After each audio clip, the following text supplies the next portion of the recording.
Hirap ng topic na to. Kasi maraming pwedeng matamaan. Tapos makakalkal pa yung buhay ko. Ayoko nun.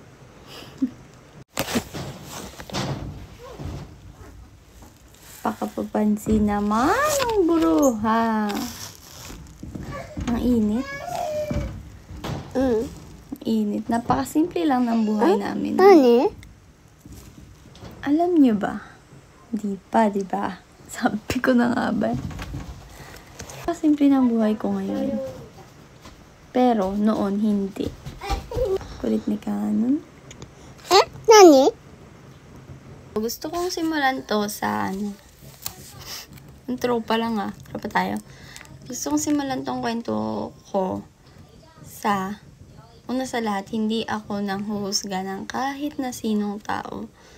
Hindi ako nanghuhusga ng mga tao nagtrabaho or may kapamilyang nagtatrabaho sa ganun. May papakita ko sa inyo mukha ng isa habang nagkasalita ako gumaganito, ganito ko. Ayan ang mukha niya habang ako ay nagsasalita ng ganito. Tapos ganito ko. Nakatingin lang siya, tahimik lang siya. Ayan siya.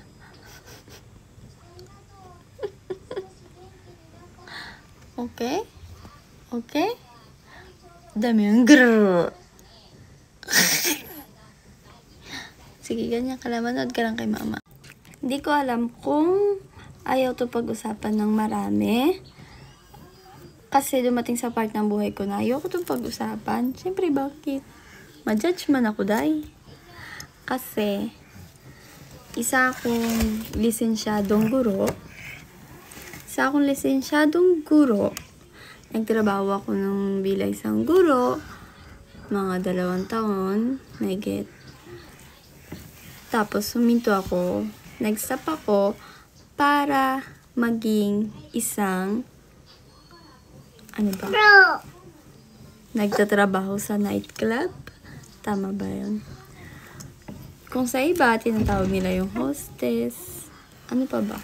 Yung sa iba, Hindi ko alam kasi ang tawag dun sa Pinas Ang alam ko dito sa Japan, yung iba ganun tawag.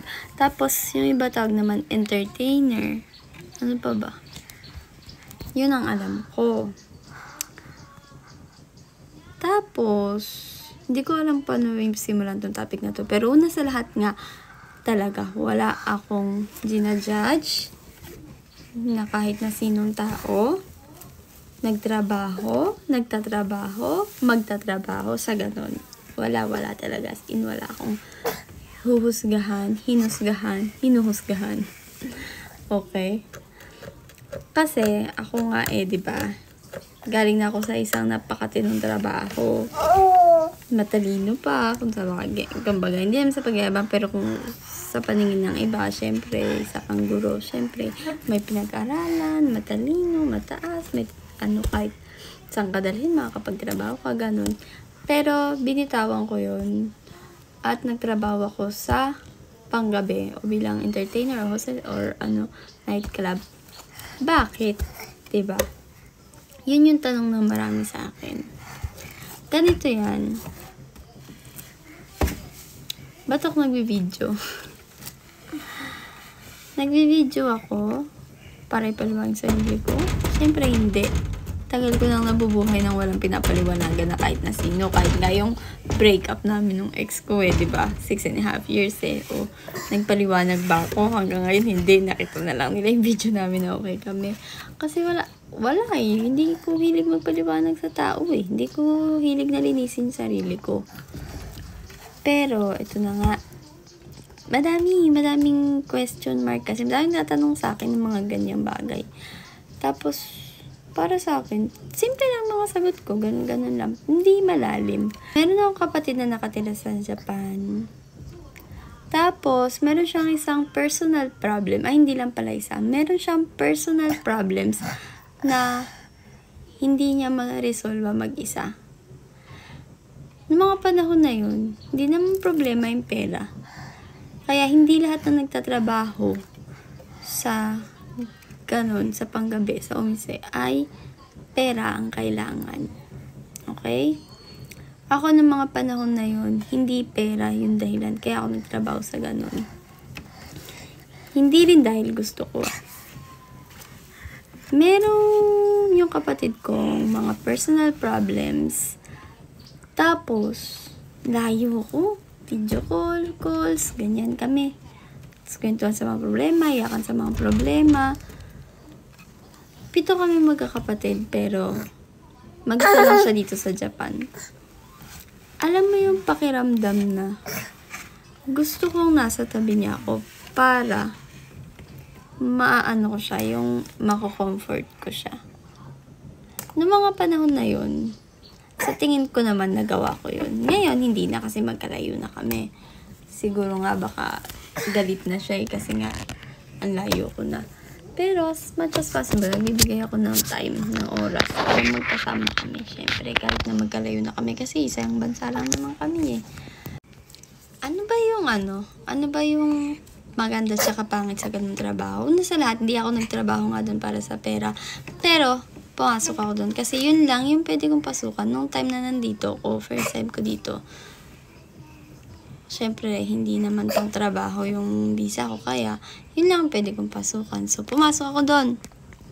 Culture shock. As in, culture shock. Paano bang ginagawa ko dati? Ano bang hawak ko? Chalk? Pentel pen? Whiteboard marker? Ano pa ba? Papel? Ballpen? Pampirma? Diba? Notebook? Libro? Yun eh. Tapos biglang magkakaroon ako ng bote, alak, baso. Nagaganon kami nung teacher ako sa loob ng bahay. Diba? Mga padis, ganyan. Anong pinagtitripan mo dyan? Tawa ka ng tawa. Hindi siya. Sige na.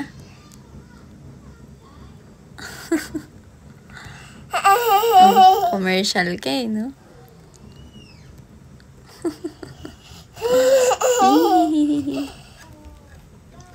Tapos,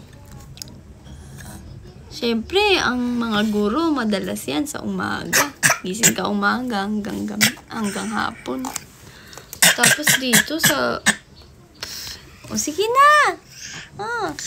Tapos dito, ano yun?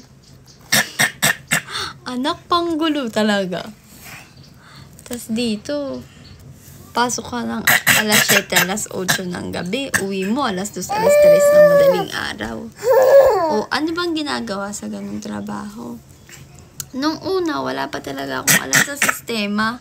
Siyempre, pagdating ko ng Japan, pumunta ako para sa kapatid ko. Tapos, gusto ko lang ng konting kita, kaya sideline lang ako. Tapos, Friday, Saturday, Sunday lang. 3 buwan lang. Kasi 3 buwan lang yung ano ko nun eh. Siyempre, importante, kailangan magpaganda. Make-up. Anak ko! Sa Pinas, din man ako nagme-makeup. Pulbo lipstick lang. Contact lens, ganun. Tapos biglang ka lang mag-makeup makapal. Di man super kapal, diba? Pero yung maganda, plakadong kilay, eyeshadow na maganda tignan. Contact lens, diba? Makeup, maganda sa dilim. Tapos, damit, kailangan maganda at sexy yung damit. Hindi naman kailangan kita ang suso at singit at tiyan. Pero, syempre, plus yun. Pag may kita, diba? Kahit konti lang, kahit silip lang. Kasi, ano bang trabaho mo? May kasamang pang-aakit yun eh, syempre, diba? Pero noong una, syempre nga, hindi ko pang alam yun. Kaya yung mga sinusuot ko lang, yung mga, modest pa rin siya, diba? Ang maganda yung buhok mo. Hairstyle, ganyan. Syempre, malakas ang dating mo pag yun naman nakakaakit ka, malayo pa lang, ganyan. Tapos, kailangan marunong ka mag-Japanese. Yan. Wala akong alam kundi ohayo.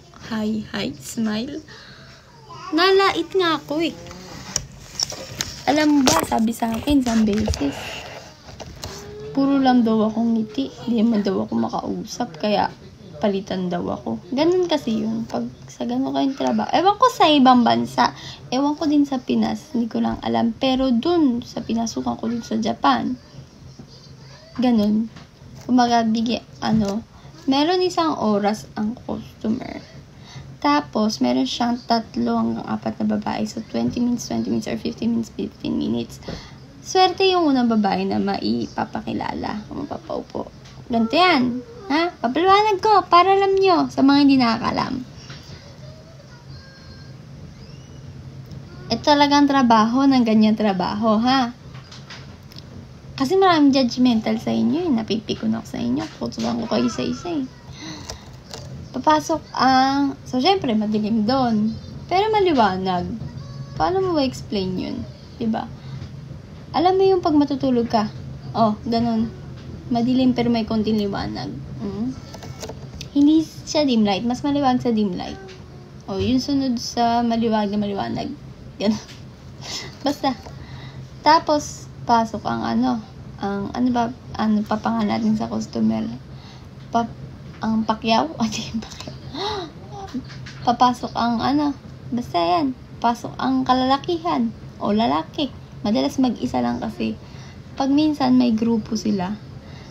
Pag may mga event lang yon, halimbawa, tuwing sahod, tuwing summer vacation, tuwing araw ng mga patay, tuwing, tuwing New Year, Christmas, mga mag-isa sa buhay o kaya mga impluwensyahan ng kumpanya nila na kailangan mo makisama, kailangan pumunta ka pag hindi na. Marami kayo makikita mga bully sa mga ganun company, treat, ganun. Tapos, papasok. Ilan po kayo? Tatanong ng mama o ng ina-inahan. Pag sabi niya mag-isa lang siya, syempre, upo na. Pag marami po kami, gano'n po na. Tapos, pili tayo ng babae. Pakilala ng babae. Kung sino yung babaeng walang customer o tume ng oras na yon, syempre, papakilala. Syempre, maraming mga babae yan, nakapila, nakatayo. Pag may papasok kasi na tume, tatayo yung mga yan eh. Chance nila. Yung iba nagpapakyut. Yung iba yung magpakyut. Dalawa yan. Yung isa nagpapakyut kasi gusto mapili. Kailangan ng kita. Kailangan ng puntos. Kailangan ng tip. Kailangan ng pera. Yung isa ayaw kasi talagang parang pumasok lang ako dito yung magtrabaho. May ganon. O kaya ayoko niya kasi hindi niya ako yan. Nakikita ko na yan. Ilang beses na pumunta yan. Hindi naman nag-uupo. Mga ganon. Pag sinabing upo, yun yung siya na yung bawa. Yung pumili. Yan. Sige na. Ulitin. Taka mag-explain eh. Yan. Papakilala ng unang babae. Usap-usap babae. Ano mga dalas pinag-uusapan? Sa 15 to 20 minutes, alam niyo maganda ito kasi may science to eh. Yun yung time ng unang babae na kilalanin yung tume. Tapos, yun din yung time para magpapansin siya at iupo siya. Pag sinabi iupo, ibig sabihin sa loob ng isang oras siya na lang. So, magkakaroon siya ng puntos doon. Or, magkakaroon siya ng back doon. Kumbaga, balik. Okay? Magkano yun? 500 ata yun o 1,000 dito sa Japan, ha? Yan, ano ba yung kailangan mong gawin dyan? Upo ka, syempre, pakyut ka. Tapos, tanongin mo pangalan niya, pakilala ka, ilang taon na siya, ilang taon ka na, ganon. Yan din yung time mo na bulahin siya. Ay, ganda mo ng ganito mo, ganon. Pero pag ayaw mo naman nun, tume, syempre, upo ka lang doon. Huwag mo siya pinakasapin, timpla-timpla ka lang alak, ganon. Ganyan ka lang, punas-punas ng pawis-pawis ng glass. Kasi syempre, nagyayelo ka, ganyan. Tapos, mag-ayos-ayos ka lang doon, gano'n. Yung lamesa, kailangan maayos lang siya, gano'n. Sindihan mo, pag may sigarilyo. Tapos, ano ba? Kamustahin mo lang siya, kamusta araw mo, ganyan. Ganyan, yun, depende sa yun. Tapos naman, pag di ka napili, so, tapos na yung 15-20 minutes. Pag di ka napili, ibang babae naman. So, yung ibang babae, ganun din yung gagawin. Tanong ulit na pangalan. Kaya sa tume, parang bad trip sila minsan sa ganun. Kaya, kung sino yung una, minsan siya na yung inupo dulo, hanggang dulo. Pero minsan naman, tume, parang gusto niya ng mas gusto energetic. O kaya mas gusto ko mga, ganun. Mas makulit, mas masayahin, mas madaldal, mas maalaga, mas makwento, mga ganun. Okay. Kasi madalas na mga pupunta dyan kung hindi manyakis. Aray ko, sakit. Manyakis. O kaya, malungkot sa buhay. Naghahanap ng jowa. Ano pa ba? Broken hearted. Ano pa ba? Bored sa bahay. O, di ba? Tapos, basta, iba-iba, marami. Meron naman pag maramihan sila. Gusto lang magkasama yung tropa niya. Nagubos lang ng pera. Meron naman, parang bonding lang nila. Ganun. Kaya minsan, kahit kausapin mo, di mo makus kasi sila magkaibigan nag-uusap. Mga ganun, di ba? Iba-iba pa rin. Tapos, di ano na. Pag ikaw naman na hindi napalitan, di magkakaroon ka ng puntos doon or kung tawagin ay back. Diba? Maganda din yun. Pag free na pumasok yung tao, halimbawa, hindi siya gumamit ng yung mga nagtatawag sa labas o escort, ganon. 300 pag may ganon, Ubikomi. Pero pag wala, 500, ganyan. Ewan ko ngayon kasi mga ilan taon na yun sa akin, 2019, 20 yun eh. O mga 6 years na pala. 2025 ngayon eh. O, ganyan. Napili ka yun. Magiging mo na siya. Customer mo na siya. Sa araw na yun. Tapos, syempre, minsan yan, magkakapalitan kayo ng contact. Para sa susunod na pupunta siya, hindi na siya gagamit ng Ubikomi or ng escort. Siya na lang mag-isa pupunta. Tapos, pag yun, bumalik, siyempre, meron na kayong contact. Pag bumalik yon at ikaw pa rin yung pangalan na sinabi niya na kanyang uupo o yung kanyang request, sa'yo na yung, yung uriage o yung kita. So, kung siya ay magbabayad ng 500 para sa, at saka 5,000 para sa, isang oras, sa'yo yung 1,000 na upo, request. Tapos, kita mo na yung iba. Kumbaga, parang ganun. Ewan ko, nakalimutan ko na yung, basta ganun. Kita mo na siya, kumbaga. Pag siya ay bumalik, lumabas na siya, tapos bumalik ulit. O kaya sa ibang araw, bumalik siya, ganun. Tapos, ikaw yung pangalan na binanggit niya na request niya. Yun, may iba ka mang tume o wala. Tapos, ikaw yung tinawag niya, sa'yo na yung kita nun. Ganito. Kapag ikaw ay maraming tume, tapos, bawa, 2 o 3 tumi mo, dito ka nakaupo, mahahati yung oras, 20 minutes, 20 minutes, 20 minutes, magiging mangyayari. Ngayon, sa ibang oras, ay, o kaya 10, magiging ganun. Kaya may mga tumi na ayaw nila pupunta. Pag meron kang, tumi, iba pang tumi, ganun. Kaya gusto nila, sila lang para yung isang oras, sulit sila, ganon. Pag ikaw nakupo sa isang mong tume at syempre walang babayad sa isang mong tume, kailangan ng help doon or yung, papalit sa'yo pansamantala. Yung babae na tutulong sa'yo para hindi ma-board habang, naghihintay sa'yo. Yung isa pang customer. So, yun, madalas, doon nagkakaroon ng problema. Kasi madalas, yun yung chance ng ibang babae mang-agaw ng tumi ng iba. So, syempre, yung iba, parang nakaupo lang, hindi ka kausapin. Yung iba naman, ginagrab nila yung chance na yun para agawin sa'yo yun. Lalo na kung yung tumi na yun ay galante. Pag sinabing galante, nagpapainom. Nagbibigay ng tip. Kumanta ka lang, bigyan ka ng tip. O kaya ay, basta, mapera lang ka. Gusto niya lang, mabait ka, maganda ka, di na kita bibigyan ng inumin. O, ito na lang pera, ganon. Minsan may mga ganon.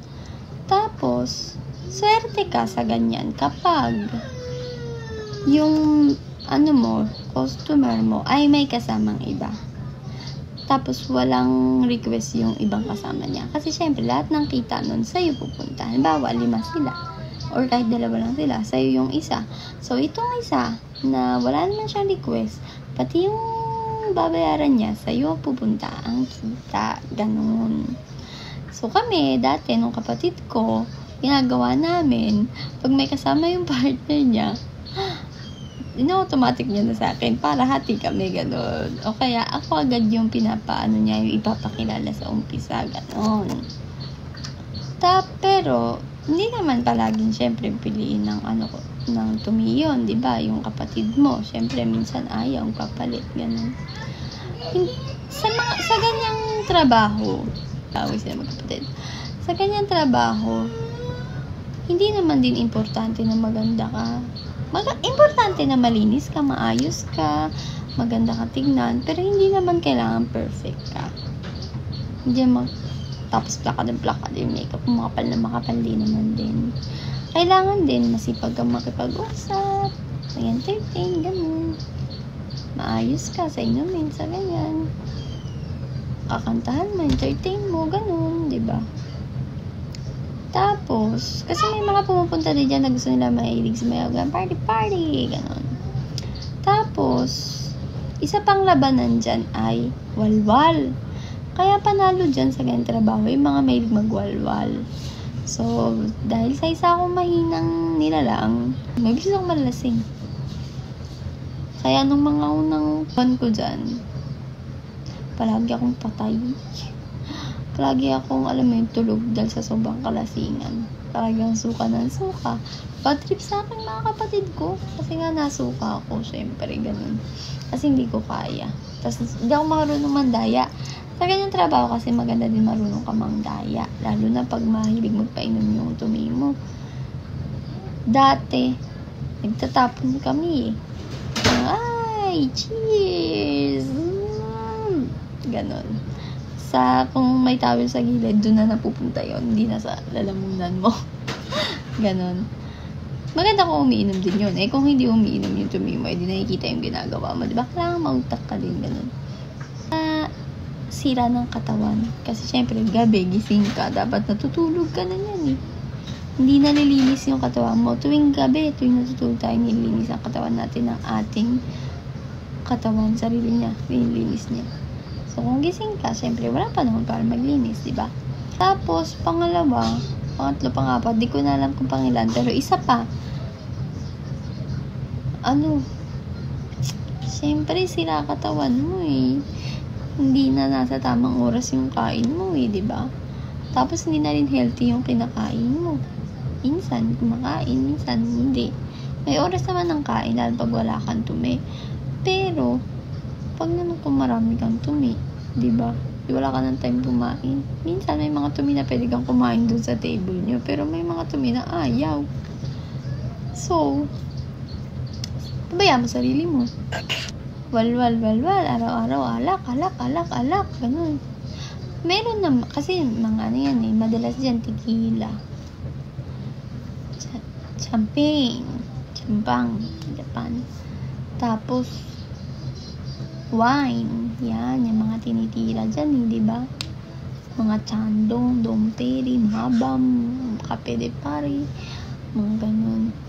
Tapos, naman, swerte mo pag baso-baso, feeling ko mas okay sa akin baso-baso. Ewan ko, Kasi sa isang baso, 2,000 yun, di ba?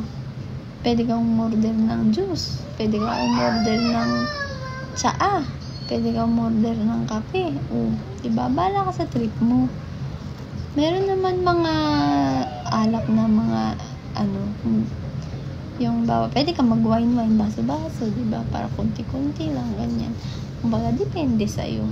Ang mga tumi dyan, iba-iba. Meron yun nga, sabi ko sa'yo, malungkot lang. Gusto lang ng kaibigan, kausap. Meron namang gusto talaga, jojowain. Masipag, araw-araw pupunta sa'yo, pero gusto jojowain ka.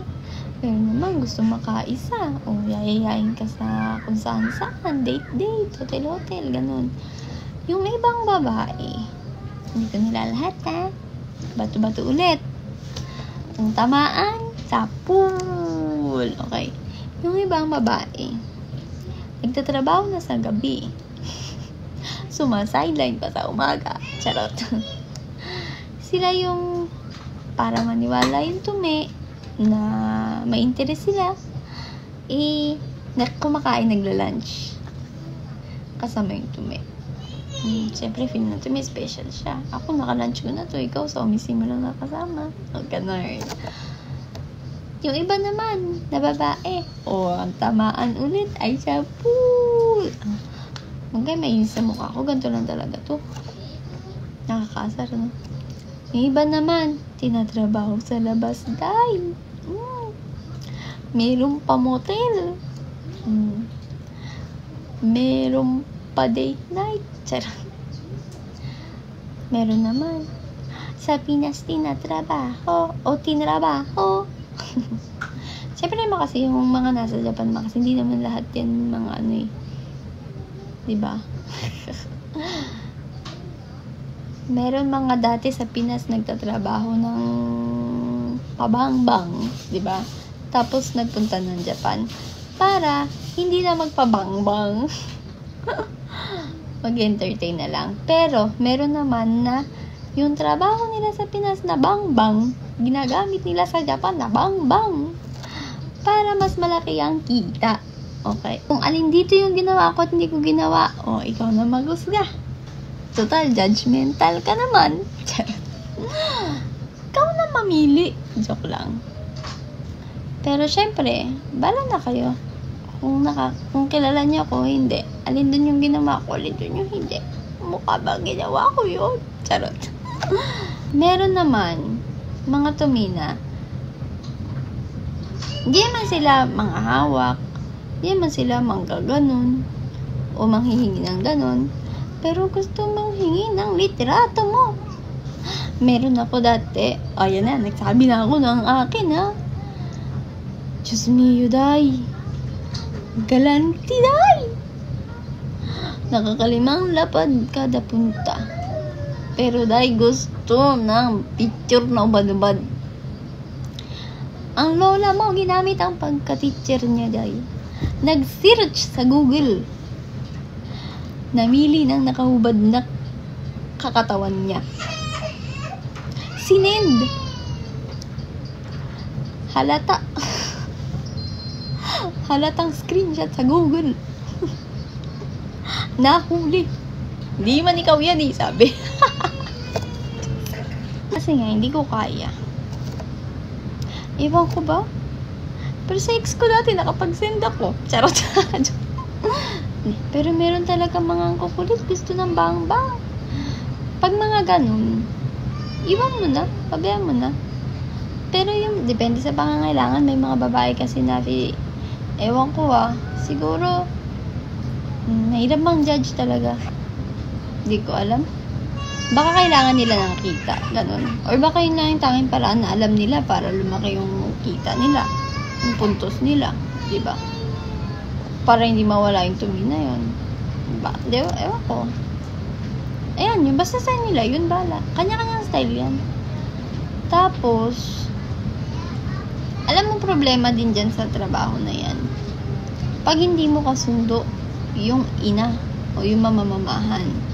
Kasi, syempre pag oras ng shokay o yung ipapakilala yung babae, hindi ka mapipili lagi. Palagi kang pangatlo, pang-apat. Palagi kang huli.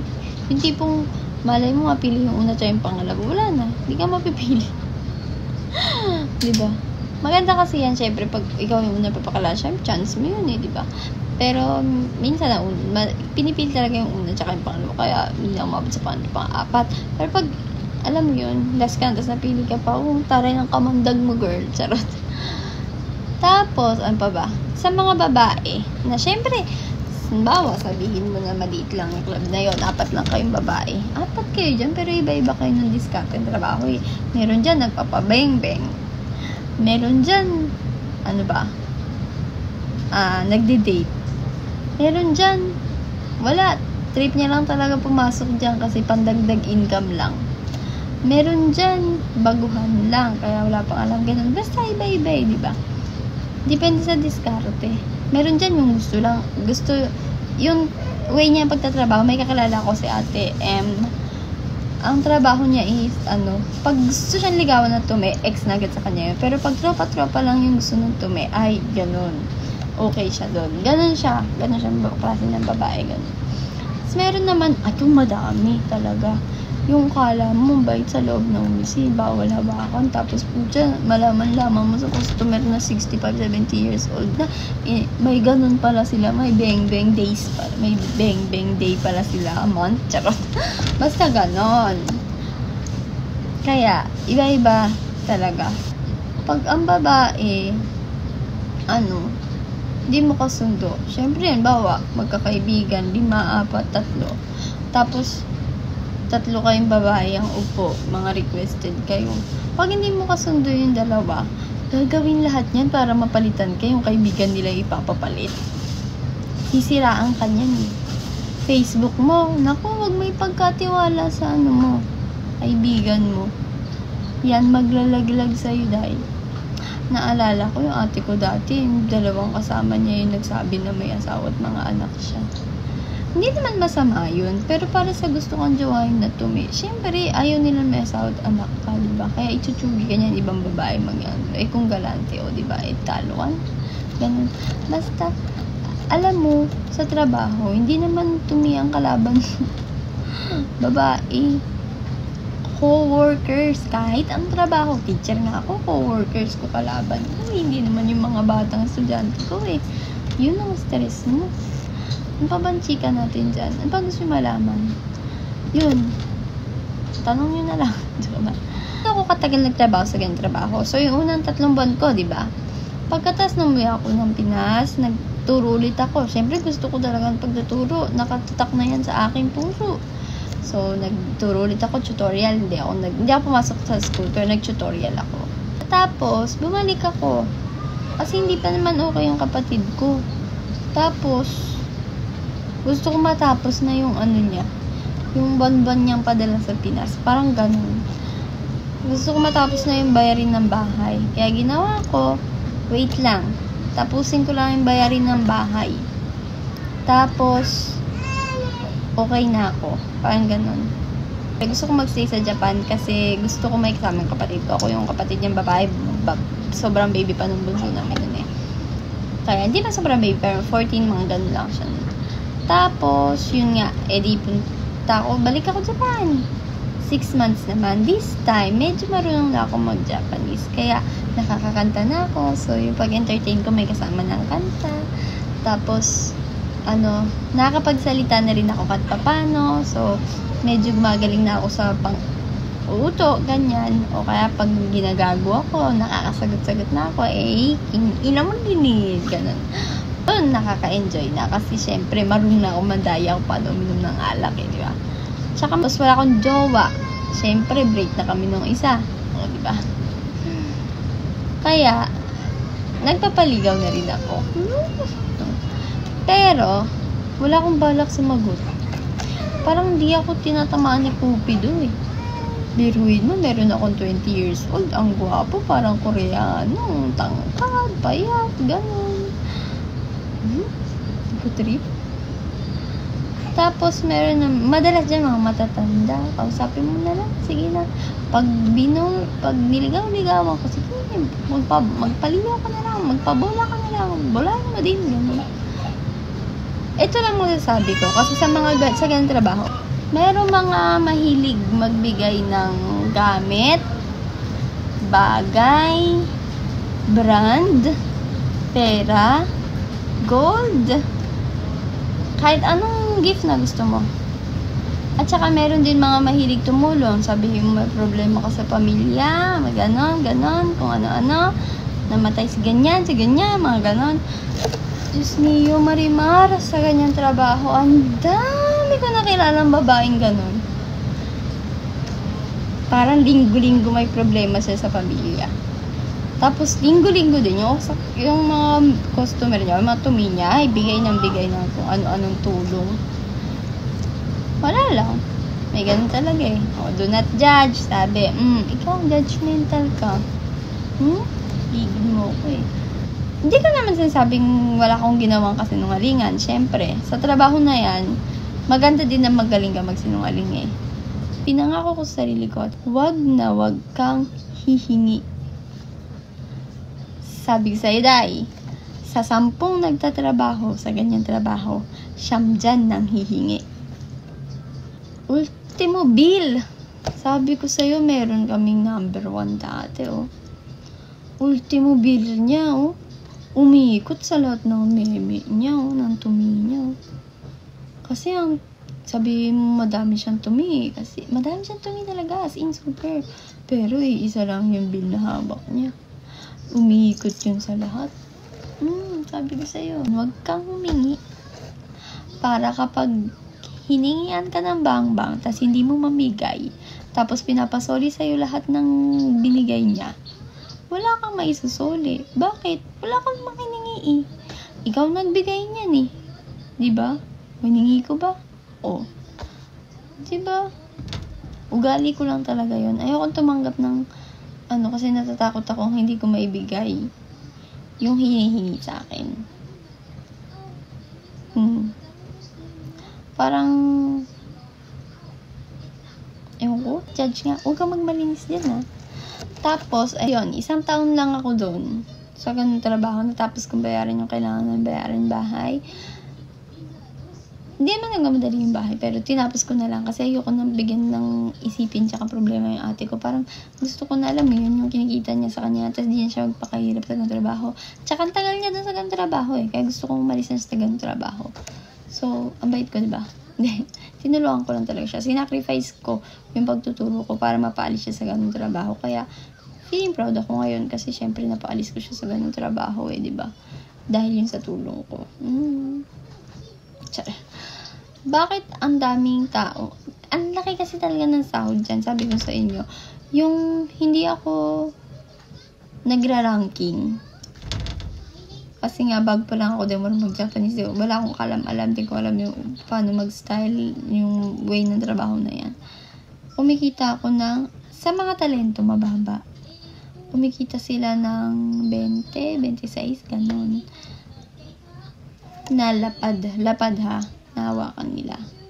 Pero sa iba ata 10. Hindi ko alam, sorry ah. Ito lang masasabi ko, hindi ako naging talento kaya hindi ko alam yung karanasan na yun. Patawarin niyo ako, wala akong hinuhusgahan. Kaya kung nangangailangan kayo, sorry na, ha? Sorry na. Pero hindi kasi ako naging talento kaya, hindi ko alam yung pakiramdam. Sige na. Judge me all you want, all you can. Pero naramdaman ko yung magtrabaho sa ganon. Yun nga lang, hindi mahigpit. Kasi nga, hindi nga ako talento, wala akong manager, wala, diba? Tsaka, wala akong kailangan buhay na kailangan kong ganitong halagang papalit, hindi naman ganon. So, yun. So, kumikita ako nun na, nag-start ako kumita ng pinakamababa 20 kalapad sa kamay ko, nahawakan ko. Kasama na din yung mga penalty pag di ka nakapag-Sabado or Linggo, ganun. Tapos yung wala kang inumin sa araw na yun, mga ganyan. Tapos, pero, dumating sa punto ng buhay ko na kumikita ako ng 40, kumita ako ng 60, kumita ako ng 100, yan. Dumating yan sa buhay ko. Kasi syempre, dumating din naman sa buhay ko na, dumami din naman tumiko ba? Tapos, nag-rank din ako. Parang medyo ganito nga yan. Nagkaroon ng issue yan kasi, kapapasok ko lang doon sa trabaho na yun. Pa ko alam sa ganun trabaho. Hindi ba ako magaling? Ganun ba pa? Itsura ko, syempre, neneng, ganyan, negra, Tapos, nag-rank ako, day. Hindi ka panipaniwala. Kasi mga veterana kasama ko, 8 taon. Ganyan, 10 taon. Tapos yun, hindi ko alam, nagagawa nata kami ng 1 and 2, ganun. Tapos, kumikita ako ng malaki nun. Pero ini-stop ko yung trabaho na yun. Bakit? Sa tingin nyo, bakit? Sige, kayo manghula. Walang saya sa trabaho na yun. Sabi ko sa inyo, nagsisinungaling ka, alam mo na agad na hindi ka pupunta sa langit. Para sa pamilya mo, para sa sarili mo, para sa anak mo, para sa mo. Bakit? Baka nag-ipon ka para sa future mo. Hindi ko alam. Ayaw kitang i-judge. Umalis ako sa ganyang trabaho kasi hindi kaya ng konsensya ko. Hindi kaya ng konsensya ko na manloko, magpaligaw, magpaasa,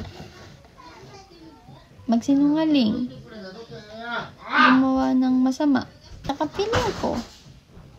Respeto ko lang sarili ko. na hindi na ako magsinungaling. Kasi dati, may jowa ako pero sinasabi ko wala akong jowa. Tigil din ako kasi maraming manyakis. Hindi ko naman kayang ibigay lahat ng kamanyakan na gusto nila. O, diba? Kunting hawak-hawak sa gato, ganyan, pwede. Pero kung sa mga private part at saka bang-bang, parang natatakot na ako. Respeto ko na lang sa sarili ko. Kiss, diba? Respeto ko na lang sa sarili ko. Ganon. Hindi ko na kayang, makipagwalwalan eh. Tsaka hindi ko rin kaya makipagplastikan sa mga babae na kasama mo. Hindi niya sinisiraan ka nila sa iba, tapos iba ikaw. Hindi mo kaya makipagsabayan sa siraan na gusto nila. Diba? Parang kasalanan din yun eh, syempre. Manira ka para magkaroon ka ng diba? Tapos, gusto ko kasi talaga tahimik na buhay. Wala naman akong hilig sa mga brand. Gusto ko accessories, pero hindi ako mahilig sa yung marami. Araw-araw palit-palit, iba-iba. Makakapal, mabibigat, mga ganyan. Hindi. Gusto ko ng ipon, pero hindi naman ako humihiling ng maraming ipon. Yung tipong mamatay ako ngayon, saan mapupunta yun, diba? Pinaghirapan mo ng bonggang-bongga, diba? Hindi. Noong mga panahon na yun, gusto ko lang talaga matulungan yung kapatid ko. Kaya natulungan ko na siya, okay na ako. Parang ganun. Sa ngayon, nabubuhay kami. Diba? Okay kami. Pag may nahingi ng tulong, kahit konti, makakatulong ka. Pero hindi lahat nahingi ng tulong, matutulungan mo. Diba? Pili ka rin tutulungan mo. Tsaka, hindi maluho mga kapatid ko. Sabihin, pengen bagong cellphone, iPhone, Kailangan ko ng pang business. Pondohan mo. Kailangan ko sasakyan, kailangan ko motor, kailangan ko lang. Wala kaming kapatid na ganun. May mga humingi sa akin ng tulong, pero hindi ganun kalaking kailangan. Kaya yung sapat na kinikita ko, okay na. Yung ipon ko pala kasi hindi ako nagtatrabaho. Ilang taon ako hindi nagtatrabaho. Hindi ko na maalala. Nag-part-time lang kasi ako kay ate, tinulungan ko lang siya dun sa kainan at inuman niyang trabaho. Yun. Pag may gusto pa kayo malaman, tanong nyo sa akin, baka alam ko. Bigyan ko kayo advice. Feeling expert veteran. Pero yun nga, bakit maraming hindi makalis sa ganyan bagay? Kasi syempre, yung iba, hindi nila masakripisyo yung ganun kalaking sahod o pera. Kaya ko pa naman eh. Ganun. Maintindihan naman ako ng anak ko paglaki niya eh. Mga ganun. Kasi kailangan pa ako ng pamilya ko sa Pinas eh. Kailangan pa ako ng mga magulang ko eh. Kasi kailangan ko pa magpadala para sa di ba? Kanina ba tayo nagtatrabaho para sa magulang natin? Okay. Kailangan ba sobrang laki yung ibalik natin sa magulang natin? Itatakwil ba nila tayo pag sakto lang yung bibigay natin? Mocho tata din eh. Isyo ni Kesosyo. Tapos kung sa anak natin, sigurado ba tayo maiintindihan nila tayo paglaki nila? Sabihin nila, kailangan kita mama nun eh. Ba't ngayon nandito ka? Hindi na kita kailangan. O, diba? Hindi kita binibrainwash natin kasi ganyan trabaho mo. Pero sinasabi ko, hindi natin sigurado mo ang future. Nag-ipon ka ngayon. May nansem mo ka. Million. Limpak. Kasi inipon mo sa 15 years mo trabaho sa ganyan. Pero, mapabayaran ba nun yung respeto mo sa sarili mo? Sa pagkatao mo? Sa physical mo? Sa emotional mo? Sa mental mo? Sa puso mo? Nagtatrabaho ka pa rin ngayon bilang ganyan. Okay lang. Walang problema. Walang manghusga sa'yo. Walang magsasabi sa'yo na tumigil ka. Hindi ako, hindi nanay mo, hindi kapatid mo, hindi anak mo. Wala. Ikaw sa sarili mo magdidesisyon yan. Bakit ka titigil? Diba? Yun yung question mark. Pero kung nagtatrabaho ka pa rin sa ganyan, kahit 20 years, 30 years na nakakalipas, 40 years na nakakalipas, 50 years na nakakalipas, nagtatrabaho ka pa rin sa ganyan, tapos hindi ka naman gumagawa ng masama, wala ka man, hindi ka naman sinungaling, hindi ka naman nagsosobra ng singil sa tume. Hindi ka naman pabili ng kahit ano sa tume. Hindi ka naman tanggap ng bagay tapos pangako na may beng-beng at wala. Hindi mo naman binebenta yung halik mo. Hindi ka naman sinungaling na may namatay o may problema, may sakit sa pamilya mo kahit hindi mo naman kakilala yun. Pinakita mo yung picture, sabihin mo may sakit yung pinsan mo. Tapos bibigyan kang tulong, hindi mo naman itinulong doon. Tapos, diba? Kung wala kang ginagawang masama habang nagtatrabaho ka ngayon dyan sa trabaho mong panggabi, walang problema. Huwag kang tumigil. Nagtatrabaho ka ng tama. Kung wala kang naagrabyadong tao, hindi mo inaagrabyado yung sarili mo, hindi mo inaagrabyado yung mga tumi mo, hindi mo inaagrabyado yung mga kasama mo sa trabaho, huwag kang tumigil sa kanyang trabaho. Okay lang. Hindi ka nag-iinom ng alak or paminsan-minsan ka lang maging alak, hindi mo inaabos yung katawan mo, hindi ka nagwawalwal, okay lang. Walang nagsasabi sa'yo na, tumigil ka sa kanyang trabaho o Neng, tumigil ka sa kanyang trabaho, wala. Wag, diba?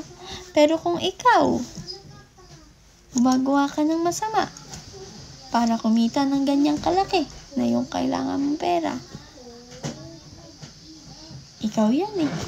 Gusto ko man sabihin na pag-isipan mo, baka kailangan mo nang tumigil, pero ikaw yan eh.